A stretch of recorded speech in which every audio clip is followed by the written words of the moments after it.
nosotros no aceptaremos la exclusión de nuestro pueblo de ese derecho. Mr. Gorbachev, tear down this wall.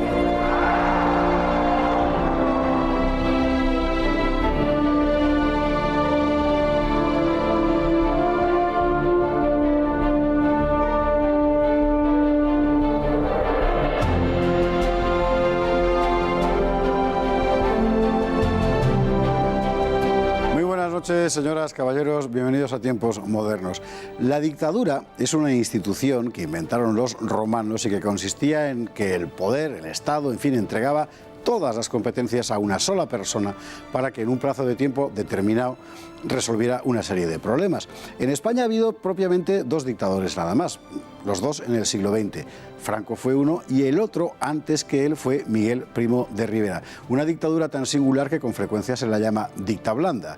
¿Qué fue la dictadura de Primo de Rivera? 1923. Vamos a verlo. En 1923, el general Miguel Primo de Rivera dio un golpe de Estado con el apoyo del rey Alfonso XIII y de la mayor parte de los sectores sociales y políticos de España. Aquello significaba el final del sistema de la Restauración, ese turnismo de conservadores y liberales que regían nuestro país desde el último tercio del siglo XIX. Se abría una etapa nueva. El golpe de Primo de Rivera fue en general muy bien recibido. La situación política de nuestro país era calamitosa. Gobiernos incompetentes, intrigas palaciegas, terrorismo anarquista, egoísmo de las oligarquías, conflictos sociales, reveses en la guerra de Marruecos. Primo de Rivera era entonces capitán general de Cataluña y gozaba de gran prestigio. Encabezó la protesta de los militares y de gran parte de la sociedad. El 13 de septiembre de 1923 hizo público un bando en el que reclamaba el poder para poner orden en España y librarla de los profesionales de la política. Era un lenguaje que recordaba al regeneracionismo de Joaquín Costa y a su cirujano de hierro. El rey Alfonso XIII, sin duda influido por el éxito de modelo dictatorial de la Italia de Mussolini, nombró a Primo de Rivera presidente del gobierno, un directorio militar que daba al frente del país. Inicialmente, la dictadura gozó del respaldo no solo de la derecha, sino también de los nacionalistas catalanes conservadores y de los socialistas del PSOE, que ocuparon cargos de responsabilidad en la administración. Ese apoyo durará hasta que el general decida crear su propio partido, la Unión Patriótica, e incluso intente institucionalizar su régimen a través de una constitución. En ese propósito iba a contar con auxilios de primer orden, como Calvo Sotelo, Maeztu o Pemán, pero el intento le granjearía la hostilidad de las izquierdas y de un amplio sector del propio ejército, con una intempestiva insurrección corporativa del arma de artillería. Aún así, y en buena parte gracias a sus éxitos en el campo económico y a la resolución de la guerra de Marruecos con el desembarco de Alhucemas, la dictadura de Primo de Rivera se prolongaría hasta enero de 1930, cuando el propio rey Alfonso XIII, empujado por su camarilla, forzó la dimisión del general. Su caída terminaría arrastrando al propio rey y a la monarquía. Primo de Rivera tendrá que salir de España y morirá en París, deprimido y enfermo. Don Luis Togores, muy buenas noches. Muy buenas, doña. Bienvenido una vez más a Tiempos Modernos. Bueno, habrá que empezar explicando que efectivamente Miguel Primo de Rivera dio un golpe de Estado, pero era un golpe de Estado que el propio Estado le había empujado a dar. Sí, el rey en cierta forma le incitó. El sistema de la Restauración, que era el turno ese pacífico de partidos que venía desde el año 76. Desde 1876. Sí, desde la época de Canals, la verdad es que ya se había ido perturbando y realmente al final no tenía ningún sentido. Y luego además estaba el tema de la guerra de Marruecos, el terrible desastre de Anual, donde se empezaba a cuestionar la monarquía y todo el sistema. Entonces Primo de Rivera es llamado en esa especie de golpe de Estado de opereta para que desde Barcelona, es decir, un capitán general de Cataluña, capitán general de Cataluña, hay que recordar, como Prim, claro. venga a salvar España. Entonces él se hace cargo de la dictadura, una dictadura que además el golpe llega sin ninguna violencia porque prácticamente la oposición se le dice que no se oponga y prácticamente todos los poderes fácticos del Estado estaban a su favor. Los poderes fácticos y algunos no fácticos, es decir, conservadores y liberales y tal, digamos, se quedan quietos y el propio Partido Socialista lo acoge con benevolencia, porque además le viene muy bien para quitarse a los anarquistas del medio, que era su competencia en el campo sindical. Bueno, ¿no? es que el Partido Socialista no era nada.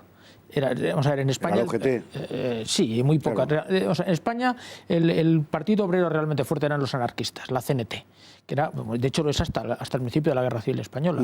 Y entonces lo que hacen los socialistas es que juegan la base de la dictadura de Primo de Rivera para convertirse en cierta forma, puede parecer una tontería lo que digo, pero en el sindicato oficial de la dictadura y surgir como un partido y un sindicato verdaderamente fuerte. Es entonces cuando Largo Caballero, entre otros, entra dentro de los, ¿cómo se llamaba? La Secretaría de Trabajo, una cosa semejante. Sí, los comités paritarios, todo ese sistema de sindicalismo, vamos a llamarle vertical, ¿no? Que luego será el de Franco, que se construye con la dictadura, con el apoyo claro del socialismo español. La política de Primo de Rivera, desde el punto de vista retórico, quiere ser regeneracionista, es decir, quiere entroncar con esa crítica regeneracionista de finales del siglo XIX.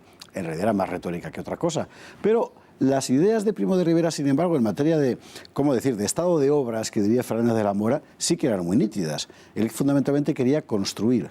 Él hace, yo creo que dos cosas fundamentales en ese sentido. Uno, crea toda la red de carreteras españolas, la red, ahora que tanto se critica, esa radial con centro en Madrid, cuando uno sale un poco de las grandes autopistas y se va por una carretera de tercera, son de la época de Primo de Rivera. Antes prácticamente no había carreteras.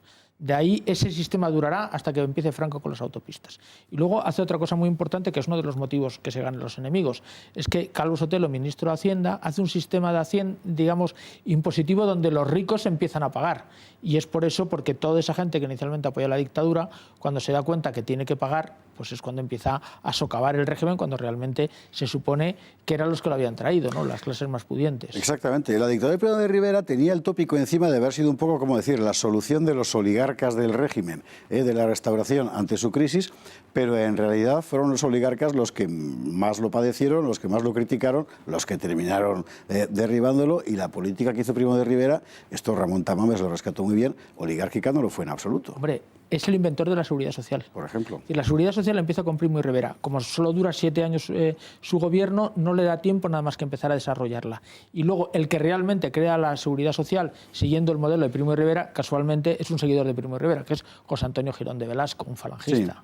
Sí. Entonces, claro, a la oligarquía no le cuadraba un régimen tan social, tan italiano como era la Italia de Mussolini, y no que fuese sencillamente la banda de la porra contratada por los grandes terratenientes y los grandes banqueros para tener al pueblo controlado, porque Primo de Rivera no se prestó a eso. Es fama que Alfonso XIII presentó a Miguel Primo de Rivera, o habló de Miguel Primo de Rivera ante el rey de Italia, Víctor Manuel, como este es nuestro Mussolini.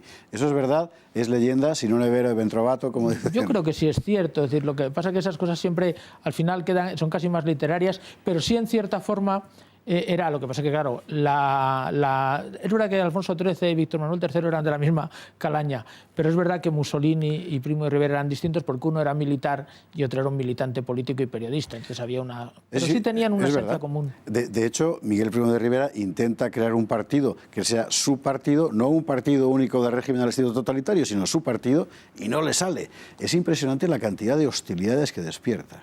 Es que él, o sea, Mussolini puede crear el partido fascista porque tiene una masa enorme de militantes que han venido de las trincheras de la Primera Guerra Mundial. Y Primo de Rivera quiere crearlo desde el poder. El partido fascista italiano nace desde la base y se hace con el control de la sociedad, mientras que Primo de Rivera quiere hacer un partido que desde arriba se construye hacia abajo. Y eso generalmente no funciona. Bueno, sí, está el PRI en México, pero eso es otra cosa. Eso es otra cosa, efectivamente.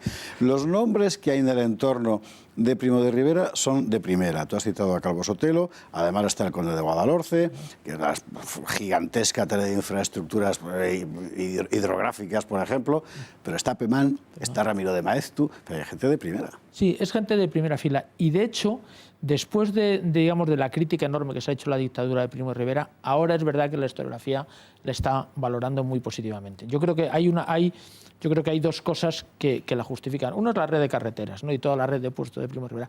Y segundo es que siempre se nos olvida, acaba con la guerra de Marruecos. A eso precisamente iba a ir ahora, que es un tema que además tú conoces particularmente bien, aquí hemos hablado de él.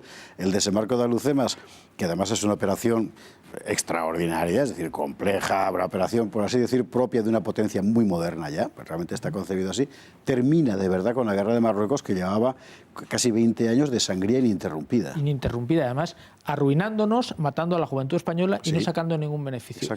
Y es curioso que Primo de Rivera, que era un abandonista, que él creía que había que abandonar Marruecos, será precisamente el que realice y tenga en la cabeza, porque era un gran soldado, es decir, el modelo para acabar con la guerra. Yo creo que eso solamente justifica que la historia le tratase de manera vamos, probablemente muchos de los que estamos aquí porque él acaba con la guerra en Marruecos, no probablemente nuestros seguiríamos peleando allí todos, efectivamente. Nuestros abuelos habrían cascado en el tercero o en el cuarto anual, ¿no? Sin embargo, se encuentra con una enorme oposición con los militares, con los artilleros en concreto, por una cuestión puramente corporativa, no de política de defensa, digamos. Claro, tú sabes que los artilleros, y esto si tengo algún amigo artillero que me criticará, ellos pretendían que se escalase, digamos, la carrera fuese por escalafón. Sí. Es decir, según salías en la academia, según el número que tuvieses, hacías toda la carrera militar. Mientras que fundamentalmente los de infantería sostenían que los méritos en combate te permitían ascender más rápido y si eras valiente, tenías suerte, eras condecorado, podías llegar como Franco muy joven a general. Claro, eso hay una cosa que el otro día me contaba un general de artillería que tiene un problema técnico, y es que la artillería de la época napoleónica estaba en la línea de combate con la infantería. Pero claro, en la época de la guerra de Marruecos ya la artillería... 2 kilómetros atrás. Y por tanto no había posibilidad de tener, salvo momentos muy concretos, una carrera heroica porque la tecnología había permitido eso. Y esto le plantea una oposición feroz en los cuartos de banderas. Exacto, pero feroz. Casi peor para la estabilidad del gobierno que la oposición, digamos, de los nacionalistas catalanes, socialistas, republicanos, etcétera, que es bastante tibia hasta el año 29, 28. Sí, la verdad, o sea, los militares eran un poder enorme. Además, el cuerpo de artillería era el cuerpo más culto, mejor preparado. Sí, son técnicos, claro. Técnicos, entonces hacen una posición muy fuerte que además, al final, Primo de Rivera más o menos la controla, pero cuando acaba la dictadura de Primo de Rivera, continúa el tema de los artilleros y es una de las cosas que debilita la monarquía y es una de esas piezas que lleva a la desaparición en el 31. 2 minutos que nos quedan y hay que hablar de cómo acaba, porque objetivamente el balance es muy bueno. El balance del gobierno, quiero decir, pero el rey Alfonso XIII lo deja caer. Porque está disconforme con Primo de Rivera, porque está pensando ya en otra cosa. ¿Por qué? O sea, él está disconforme con Primo de Rivera porque Primo de Rivera se había convertido como en Italia en el Mussolini de Alfonso XIII y él estaba haciendo una política que no se ajustaba a lo que Alfonso XIII pensaba. De hecho, había subido los impuestos a los amigos de Alfonso XIII, es decir, a los que iban al Palacio de la Magdalena y que le calentaban la oreja. Le decían, oye, no estás subiendo los impuestos, este está haciendo una política muy social que casi parece de izquierdas. Hemos hecho esto para que nos suban los impuestos y nuestras prerrogativas se acaben. Entonces, todo eso, junto a los intelectuales, que tampoco, al final no les gustaba mucho que un militar les gobernase, a la clase política que había aceptado la dictadura como algo breve, pero se prolongaba 7 años. Es decir, hubo una serie de gente, todos con intereses bastardos, por motivos diferentes, que se coaligan hasta que finalmente convencen al rey, que no era precisamente una lumbrera, de que tiene que acabar con la dictadura, ¿no? Y Primo de Rivera es desposeído, se marcha, en unas circunstancias además personales y de salud y todo terribles. Sabes que prácticamente muere de pena. Yo creo que hay dos figuras que a mí me parecen especialmente significativas. Son Primo de Rivera y Largo Caballero, que son 2 españoles a su manera, que los 2 mueren en el exilio, abandonados por los suyos y prácticamente de pena. Y ninguno de los dos, uno no es reivindicado por la derecha y el otro no es reivindicado por la izquierda, pero son figuras... Es verdad. Que los 2 mueren ahí, abandonados en París. Es una buena comparación, sí, señor. Ni uno ni otro. La verdad es que la dictadura al final tiene yo creo que tiene un saldo positivo, ¿no? Don Luis Togores, muchísimas gracias. Muy buena, señor Esparza. La dictadura de Miguel Primo de Rivera, 1923-1930, mucho más importante para la historia de España de lo que normalmente se cree. Gracias, Luis, y gracias a ustedes. Muy buenas noches.